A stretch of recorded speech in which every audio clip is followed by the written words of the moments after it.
अस्सलाम वालेकुम दोस्तों, हम निम्रा अहमद का करा करम का ताजमहल पढ़ रहे हैं और चोटी है चोटी नंबर 7।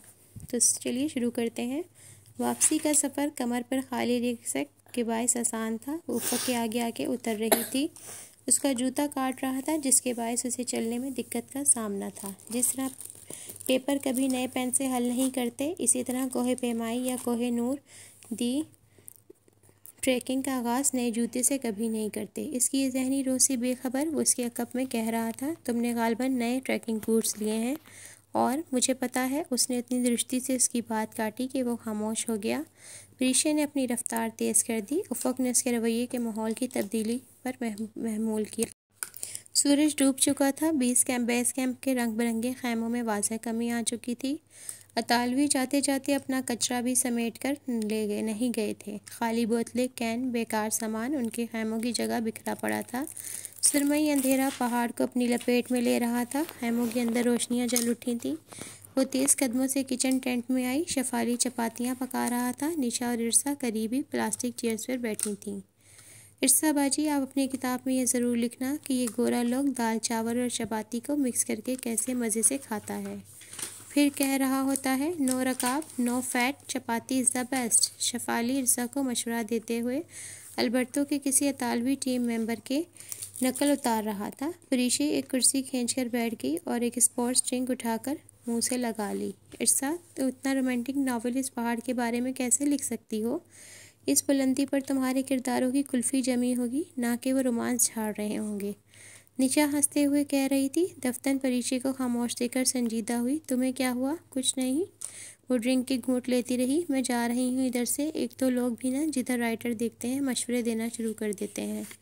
इरसा काफ़ी देर से तंग आई बैठी थी। बिल आखिर उठकर चली गई। शफाली किसी काम से बाहर गया तो निशा ने कहा, तुमने खामखा इतना हवा बना रखा था कि अंकल इजाज़त नहीं देंगे, बिल्कुल नहीं देंगे वगैरह, मगर उन्होंने इतनी जल्दी इजाज़त दे दी। मुझे तो यकीन ही नहीं आया। यकीन तो मुझे भी नहीं आया था। उसकी निगाहों के सामने हनादे की तस्वीर घूम गई। परी, अगर मम्मी और पापा अंकल से बात करें तो सब ठीक हो जाएगा। मैं मम्मी को बता दूं ये सब? आखिर माओ से क्या पर्दा होता है? परीशे चौंकी। क्या बता दूं? जो तुम्हारे और उफ़क़ के दरमियान है। हमारे दरमियान क्या है? उसने उल्टा सवाल किया। निशा ने बगौर उसे देखा। परी, क्या हुआ? नहीं, तुम बताओ हमारे दरमियान क्या है? उसने खाली बोतल मेज़ पर रख दी। तुम्हारे दरमियान तुम दोनों। निशा उलझी। वो ज़ोर से हंसी। हमारे दरमियान कुछ भी नहीं है। तुम पागल हो निशई। वो उठी और खैमे से बाहर निकल गई। निशा उसकी अच्छी दोस्त थी, मगर हर बात बताने की नहीं होती। वो निशा को नहीं बता सकती थी कि वो शादीशुदा था। अगर बता देती तो निशा उसका चेहरा पढ़कर जान जाती कि उसके दिल में क्या है। उसका निस्वानी गरूर और अना मजरूह होती, सो उसने निशा को कुछ नहीं बताया। वो सर झुकाए अपने खैमे की तरफ बढ़ने लगी। रास्ते में उसे बर्फ़ानी नाज़ला नज़र आया जिसके किनारे वो सुबह मसहब के साथ बैठी थी। सुबह उसमें पानी तैर रहा था, मगर रात को दर्जा हरारत गिरने के बायस अब वो मुकम्मल बर्फ़ हो चुका था। चंद घंटों बाद वो रूप बदल लेता, बिल्कुल उफ़क़ की तरह। उसने सर झटका और अपने कदम खैमे की तरफ तेज़ कर दिए। बुध 10 अगस्त 2005। Base camp. आज पोर्टर्स ने बहुत अच्छा नाश्ता दिया था। दलिया, अंडे, चपाती, जूस और पनीर, जिसके बायस अगली सुबह जब वो कैंप 1 तक फ़रीद और उफ़क़ के साथ चढ़ रही थी तो उसकी तबीयत बोझल सी थी। उफ़क़ उससे आगे था और मुसलसल उससे बात करने की कोशिश कर रहा था। कभी उसके जूतों के मुतालिक पूछता तो कभी खांसी के बारे में, क्योंकि वो मुसलसल खांस रही थी। तुम अहमद को दिखा लेती तो अच्छा था। उसने बेस कैंप मैनेजर और डॉक्टर अहमद दौरान का नाम लिया, जो जवाब दिए बिना सर झुकाए अपने उसकी पोल्स की मदद से बर्फ़ पर चलती रही। उफ़क़ की एक्सलिमिज़ेशन मुकम्मल थी, मगर बहस परीक्षे के लिए कि वो गिर ना जाए, उसकी तबीयत ना ख़राब हो जाए, उससे कोई मसला ना हो, और वो रोज़ इतना बोझ लेकर उसके साथ चढ़ता था। उसका इरादा आज तमाम सामान कैंप 1 पहुँचाकर पूरी शाम रेस्ट करने के बाद अगली सुबह बिल्कुल ताज़ा तम होकर बेस कैंप को अलविदा कहकर चढ़ाई शुरू करने का था। सूरज अभी चमक ही रहा था जब उन्होंने वापसी का सफ़र शुरू किया। वो आगे पीछे ढलान से नीचे उतर रहे थे। गर्मी इतनी शदीद थी कि परीशे ने दस्ताने उतारकर हाथ में पकड़ लिए। तकरीबन 7000 मीटर तक सूरज जब चमकता था तो गर्मी शदीद हो जाती थी और रात को दर्जा हरारत ऐसा गिरता कि बोतलों में मौजूद पानी भी बर्फ़ हो जाता। ऊंचाई कम हो रही थी मगर उसकी खांसी शदीद होती जा रही थी। चक्कर आ रहे थे, सर में दर्द था, नौजिया भी हो रहा था। एक जगह खड़े होने की कोशिश में वो फिसलने लगी। तोफ़क ने पीछे से उसका बाजू थामकर उसे सहारा देते हुए करीब पत्थर पर बिठाया। तुम्हें एल्टीट्यूड सिकनेस हो रही है? नहीं, मैं ठीक हूँ। घूमते सर को उसने दोनों हाथों में थाम लिया। सर में बहुत दर्द हो रहा है क्या? उसने अपनी कनपटी चलाते देखकर उसको फिक्रमंदी से कहता उसके बिल्कुल सामने आ गया। सूरज अब उफ़क़ की पुष्ट पे था। उसकी नारंगी शुआएं उसके तरफ से निकलकर परिशी तक पहुंच रही थीं। मैं डायमॉक्स ले लूँगी, वो इसकी फ़िक्र कर रहा था। वो चिढ़ सी गई। उसे उसके हाल पर क्यों नहीं छोड़ देता? डायमॉक्स से काम नहीं चलेगा। अगर ये एल्टीट्यूड सिकनेस है तो ये सीरियल एडेमा में तब्दील हो सकती है। और उफ़ क्या मसला है? मैं डॉक्टर हूँ, मुझे पता है। तुम्हें मेरी फ़िक्र करने की ज़रूरत नहीं है। वो इतने गुस्से से बोली कि उफ़क़ ने हैरान होकर उसे देखा। परी, क्या हुआ? मैं कल से नोट कर रहा हूँ तुम कुछ अपसेट हो। क्यों ना करूँ?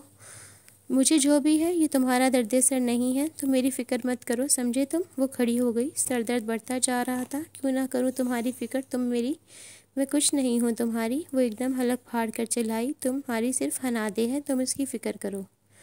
उफ़क़ के माथे पर नागवार सी शकन दर आई। हनादे का यहाँ क्या जिक्र? तुम्हें इससे क्या मसला है? उसका लहजा सख्त हो गया। मुझे तुम्हारी बीवी के साथ क्या मसला होगा? शट अप, उसका नाम मत लो बीच में।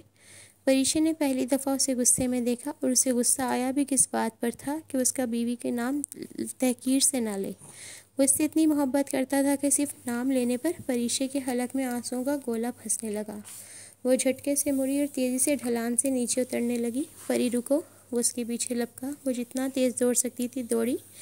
बेस कैंप अब नज़र आने लगा था। बर्फ़ानी नाला पिघल चुका था, उसमें पानी तैर रहा था और बर्फ़ के बड़े बड़े टुकड़े। वो बहुत तेज़ी से खैमों की तरफ आई थी। उसका दिमाग एक नहज पर पहुंच चुका था। वो अब किसी सूरत वहाँ नहीं रहना चाहती थी। वो उसे वापस घर जाना था। बस बहुत हो गया, अब वो किसी धोखे में नहीं आ सकती। वो राका पोशी तस्खीर करने नहीं आई थी, वो तो खुद तस्खीर होकर आई थी, मगर अब और नहीं। अपने खैमे घर में आकर उसने अपना मुख्तसर सामान उठाया और एक सेक बैग में भरने लगी। उसने सोचा वो करीम आबाद से कोई पॉटर और शफाली को साथ ले लेगी। हसीब लोग अभी सुबह ही निकले थे, ज़्यादा दूर नहीं गए होंगे, वो उनको जा लेगी।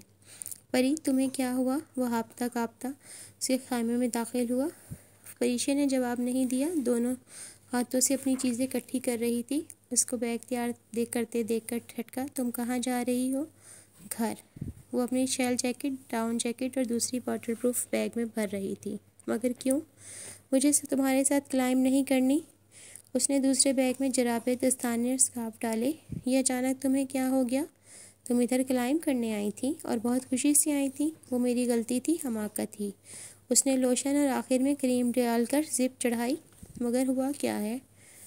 वो हैरान था और झिल्ला भी गया था। बैग एक तरफ रखकर वो झटके से उसकी जानिब मुड़ी। हुआ क्या है? मुझसे पूछते हो हुआ क्या है? तुम धोखेबाज हो, तुमने धोखा दिया है मुझे, बहुत हर्ट किया है तुमने मुझे उफ़क़, बहुत ज़्यादा। उसने उसे परे धकेला। वो हैरान सा 2 कदम पीछे हटा। क्या धोखा दिया है मैंने? तुम शादीशुदा हो और तुमने मुझे कभी बताया ही नहीं। तुम्हारी एक बीवी भी है और तुमने मुझे अंधेरे में रखा। वो चिल्लाई। तुमने भी तो मुझे नहीं बताया था कि तुम एंगेज्ड हो। वो एक लम्हे को चुप हुई। हाँ, नहीं बताया था, क्योंकि मंगनी और शादी में फ़र्क होता है। कोई फ़र्क नहीं होता, सारी बात कमिटमेंट की होती है। कोई फ़र्क नहीं होता उफ़क़, कोई फ़र्क नहीं होता। तुम इस फजूल औरत के साथ। उसका नाम मत लो। वो फिर गुस्से में आ गया। परीशा ने बहुत बेबसी से उसे देखा। सामने खड़ा वो शानदार सा मर्द उसका था, ना हो सकता था, जो जिसका था उसका नाम भी एहतराम से लेने को कहता था। इतनी मोहब्बत है तुम्हें उससे उफ़क़? उसका गला रुंध गया। इतनी मोहब्बत है उससे तो फिर मुझे क्यों बुलाया था इधर? हाँ बोलो, जवाब दो। उसकी भीगी आवाज़ बुलंद होने लगी। तुम उसके हो और सिर्फ उसी के हो। बावजूद इसके तुमने मुझे बुलाया इतनी दूर, सिर्फ अपनी अना की तस्कीन के लिए। क्या चाहते थे तुम? एक लड़की 2 दिन पैदल चलकर तुमसे मिलने महज एक तुम्हारे फ़िक्रे का मान रख कर आए और तुम उसका इस्तकबाल ये कहकर करो कि इसे देखो, ये मेरी बीवी है। तुम्हें एक लम्हा भी नहीं लगा कि तुम किसी का दिल तोड़ रहे हो, किसी की रूह छलनी कर रहे हो। फिर कहते हो मैं ऐसे कुछ ना कहूँ। क्यों ना कहूँ? वो घटिया है और तुम भी घटिया हो। वो रोने लगी थी। वो पूरी तरह हारी थी। प्यार की पहली बसात पर ही उसे शहमात दी गई थी। चले जाओ इधर से, मुझे तुम्हारी सूरत से भी नफ़रत है। चले जाओ, खुदा के लिए मुझे अकेला छोड़ दो। वो बिल्कुल खामोशी से खड़ा उसकी हर बात नफ़रत का हर इज़हार सुन रहा था। वो खामोश हुई तो उसके करीब आया, इतना करीब कि उसके अकब में परिशे को कुछ नज़र नहीं आ रहा था। उसके बिल्कुल सामने आकर उसने उसके दोनों शानों को पकड़कर ज़ोर से झटका दिया। तुम्हें मुझसे नफ़रत है? मेरी सूरत से भी नफ़रत है। ये नफ़रत इस वक्त से हुई जब से तुम्हें हनादे का इल्म हुआ। हाँ, तो फिर मेरी बात गौर से सुनो। मज़ीद कुछ कहने से पहले ये बात सुनो।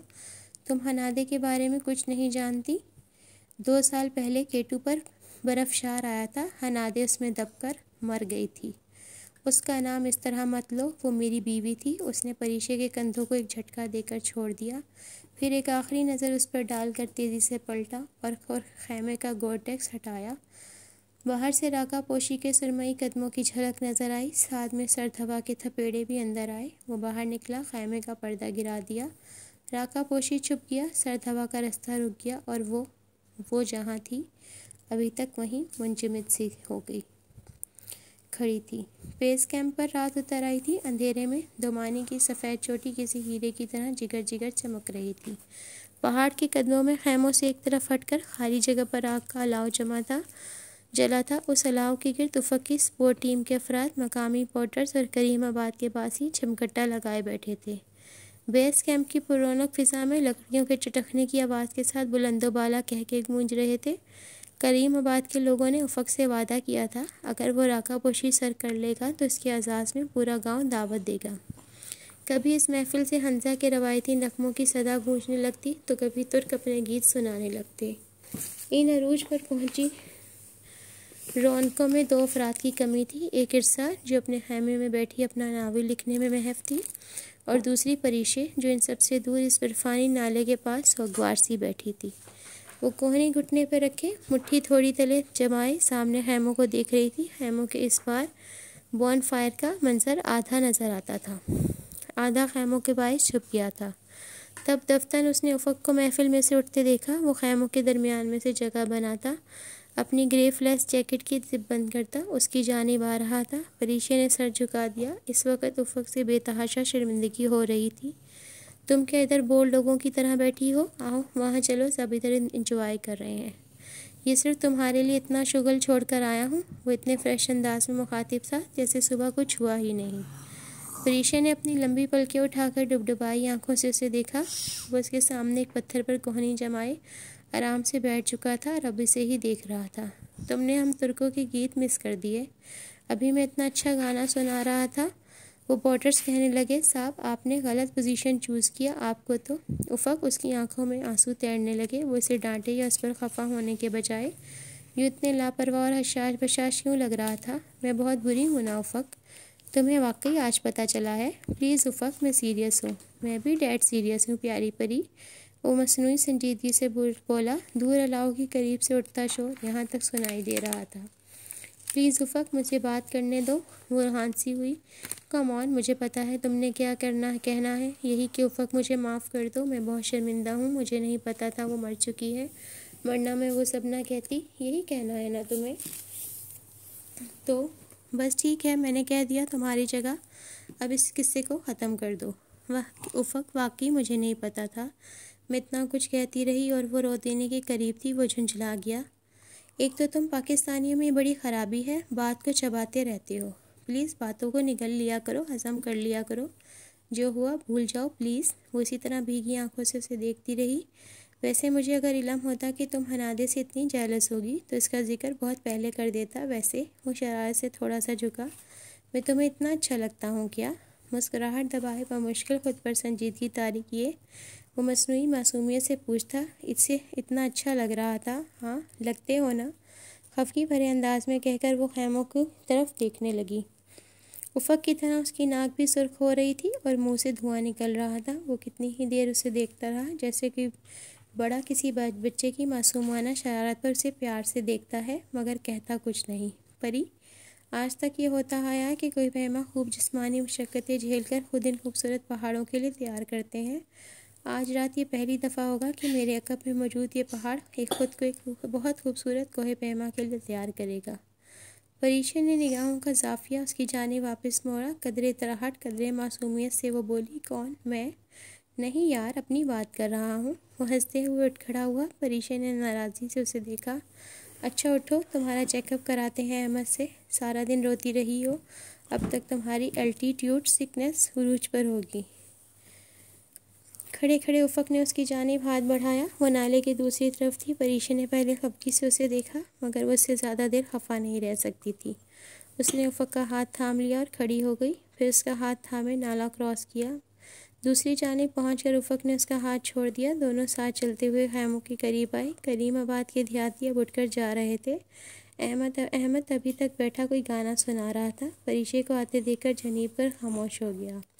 उफ़क ने उससे तुर्क ज़बान में कुछ कहा। वो सर हिलाकर उठ खड़ा हुआ और उनको अपने साथ लिए खैमे में आ गया। तुम्हारा तारुफ नहीं कराया, ये मेरा दोस्त है डॉक्टर अहमद दुरान, जैनिक और कैनन जैसा बेहतरीन दोस्त। इससे मेरी दोस्ती का इससे बड़ा सबूत क्या होगा कि मैं हर मुमकिन तरीके से इसके लिए मरीज़ पकड़ लाता हूँ। अहमद के खैमे में कुर्सी संभालते हुए उफ़क ने हंसकर कहा। वहाँ बड़ी सी मेज़ रखी थी। परीक्षा के मुकाबले कुर्सी अहमद की थी। उफ़क उसके दाएं जानिब बैठ गया। परीक्षा के चेकअप के दौरान अहमद मुसलसल तुर्क ज़बान में उफ़क को कुछ बता रहा था। ये कह रहा है, तुम सुबह तक बिल्कुल ठीक होगी और तुम्हारी खांसी तो अब पहले से बेहतर है। परीक्षा मुस्कुराहट छुपाते अहमद को देखती रही। वो उफ़क का हम उम्र था, मगर बेहद दुबला पतला। चेहरा नौउम्र लड़कों जैसा था। बाल सुनहरी माइल भूरे थे। परीक्षा के देखने पर उसने शर्माकर होंठ ऐसे बंद कर लिए जैसे कोई बच्चा गलत काम करता पकड़ा जाए तो घबराने के बजाय झनीब कर मुस्कुरा दे। वो इतना मासूम लग रहा था कि परीक्षा कहे बगैर ना रह सकी, तुम्हारा दोस्त बहुत क्यूट है। उफ़क ने एक नज़र परीक्षा को देखा, दूसरी निगाह अहमद पे डाली, जो झनीब कर हंस दिया। फिर दोबारा परीक्षा को देखा। मेरे क्यूट दोस्त को बहुत अच्छी अंग्रेज़ी भी आती है। ओह, अब बुकलाने की बारी परीक्षा की थी। मैं समझी इसे अंग्रेज़ी नहीं आती। अगर ऐसा नहीं है तो तुम दोनों तुर्क में क्यों बात कर रहे थे? अब तुर्क होकर हम फ्रेश में तो बात करने से रहे। वैसे ही अंदर से अच्छा खासा है मादाम। किसी ज़माने में अहमद राइटर बनने की ख्वाब देखा करता था और तुम नसूम महरूब की बनने की।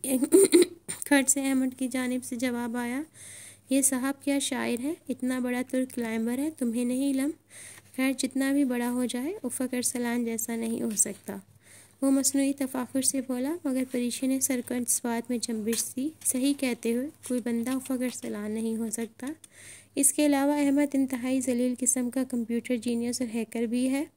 उसने और जलील इस तरह शर्माकर मुस्कुरा दिया। कंप्यूटर से याद आया अहमद, मैं तुम्हारा कम्युनिकेशन नेट इस्तेमाल कर लूँ? मुझे पापा को ईमेल करनी थी। परी को अचानक याद आया। कर लो, और इससे ऐसे पूछ रही हो जैसे इसका पैसा लगा हो। मादाम, ये मेरे बाप हसन हुसैन अरसलान की खून पसीने की कमाई है, जिसे हम यूँ हिमालय में झोंक रहे हैं। जैनक अक्सर कहता है, अगर और रहन यकीन और हसन हुसैन अरसलान के आबा अजदाद ने इतनी जायदाद ना छोड़ी होती तो 32 मुल्क उफ़क और जैनक की मेहमान नवाजी करने से महरूम रह जाते। दोनों बाहर निकल आए। पॉटर्स इधर उधर फिरते अपने कामों में मसरूफ़ थे। अलाव से चंद गज के फासले पर अल्बर्टो के कैंप की जगह कल वाला कचरा अभी तक पड़ा था। तुम इस नीले टेंट में चली जाओ, वो कम्युनिकेशन टेंट है, मैं ज़रा ये साफ़ कर दूँ। वो ज़मीन पर बैठकर बिखरा कचरा चुनने लगा। क्यों खुद हलकान होते हो? पॉटर से कह दो, कोई मसला नहीं, वो बेचारे थके हुए होंगे, मैं खुद कर लूँगा ये सब। वो खाली कैन, बोतलें, यूरोपियन प्रोसेस्ड फूड के खाली डब्बे समेटने लगा। वो कम्युनिकेशन टेंट में चली आई। अहमद ने उसे ज़बरदस्त अंदाज में तरतीब दे रखा था। Satellite phone, laptop, computers, generator, बिजली के सेलर पैनल्स और दूसरे कुछ आलात एक सताइशी अंदाज सब पर डालकर उस कुर्सी के करीब आई जिस पर इर्सा बैठी थी। तुम यहाँ क्या कर रही हो? फ़ैन मेल चेक कर रही हूँ। अब तो एक ही किस्म की ईमेल से बोर बल्कि ज़िद होने लगी हूँ। पता नहीं लोग हर बात में इतनी सी उम्र में नावल कैसे लिख लिया क्यों कहते हैं। खुद क्या इस उम्र में फीडर पीते और रोटी को चूची कहते थे। मेरी उम्र के बारे में ऐसे रश करते हैं कि नज़र लगा देंगे और शायद मैं लिखना ही बंद कर दूँ। वो ऐसे सख्त भरी बैठी थी और हर ईमेल में मुझे कहते हैं कि आप मुझसे दोस्ती करेंगी। खुदाया, मैंने कलमी दोस्ती का इश्तिहार तो नहीं दिया था जो मुझे हर बंदा यही कहता है। और मेरे पाकिस्तानी मदाहों की तो मत पूछें, चूँकि उस उम्र में मैं इनसे छोटी हूँ, सो तुम और यार कहकर खुद ही फ्री होने लगते हैं। पता नहीं लोगों को अपने इर्द गिर्द फ्रेंड्स नहीं मिलते जो अच्छा हटो ना, मुझे कंप्यूटर चाहिए। उसने प्यार से शीर्षा के सर पे हल्की सी चपत लगाई। बैठ जाएं, और कभी लतीफ़े पढ़ने का शौक़ हो तो मेरी फ़ैन मेल खोल कर पढ़ना। परीक्षा ने फ़ैन मेल खोली। सैफ की 3 ईमेल थी जो उसने पढ़े बगैर मिटा दी। पापा की एक ही थी, वो कुछ दिनों के लिए काम से ब्रसेल्स जा रहे थे। काम कुछ लंबा था, शुक्र था कि मसरूफ़ थे। बैठ जाओ मादाम, अगर कुछ पर्सनल नहीं है तो। उफ़क अंदर दाखिल हुआ। तुमसे क्या पर्सनल? और हो गई जिम्मेदारी? वो ईमेल लिख कर भेज रही थी। उफ़क ने मुस्कुराने पर इक्तफ़ा किया। वो बहुत खामोशी से उसके दाएं जानिब कुर्सी पे बैठा सोचती निगाहों से लैपटॉप की चमकती स्क्रीन को देखता रहा। सुनो परी, तुम्हें साइकिक लोगों पर यकीन है? थोड़ा बहुत। क्यों? ब्राइस क्लोज मत करना, तुम्हें कुछ दिखाता हूँ। एड्रेस बार में लिखो www.petronews.com। ऋषि ने टाइप किया। फ़ौरन एक सफ़ा खुल गया। उफ़क ने लैपटॉप अपनी जानिब खिसका लिया। ये एक साइकिक है पीटर, तुम्हें हर सवाल हर परेशानी का हल बताएगा। कोई सवाल पूछना है तो पूछो। हाँ, टाइप मैं करता हूँ क्योंकि मेरी इससे थोड़ी जान पहचान है। ओफो, मुझे इन चीज़ों का यकीन नहीं। खैर तुम पूछो, मेरा नाम क्या है? उफ़क की उंगलियां लैपटॉप की कीपैड मुतहरिक थी। वो बहुत तेज़ टाइप करता था। वहाँ वो 2 खाने थे। पहले में इसने लिखा पेटर प्लीज़ आंसर। दूसरे में लिखा मेरे साथ बैठी लड़की का नाम क्या है? प्रीशा जहांजेब। स्क्रीन पे सफ़ेद रंग के 2 अल्फाज उभरे। उफ़क ने फ़ख्र से उसे देखा, जो कुछ हैरान और कुछ बेयकीन थी। अच्छा पूछो, मेरी उम्र क्या है? उफ़क ने टाइप किया प्लीज़ आंसर। प्रीशा की उम्र क्या है? 25 साल। स्क्रीन पर लिखा आया। इसे कैसे पता? बेयकीनी से उसे देखने लगा। ये साइक्लिक है और दिमाग पढ़ सकता है। फिर प्रीशा ने अपने मुतल्लिक़ कई सवालात किए। तमाम के जवाब दुरुस्त निकले। थोड़ा खौफ महसूस होने लगा। पीटर वाकई कोई आमिल था। अच्छा पूछो कि क्या मैं किसी को पसंद करती हूँ? उसका जवाब मुझसे पूछ लो। तुम राका पोशी को पसंद करती हो? वो हंसते हुए बोला। फिर लिखने लगा पीटर प्लीज़ आंसर। क्या प्रीशा किसी को पसंद करती है? तुम बार बार पीटर प्लीज़ आंसर क्यों लिखते हो? वो बार बार की तकरार से झुंझलाई। इस दुनिया में काम निकलवाने के लिए मन्नत करना शर्त है। पीटर का जवाब स्क्रीन पे जगमगा रहा।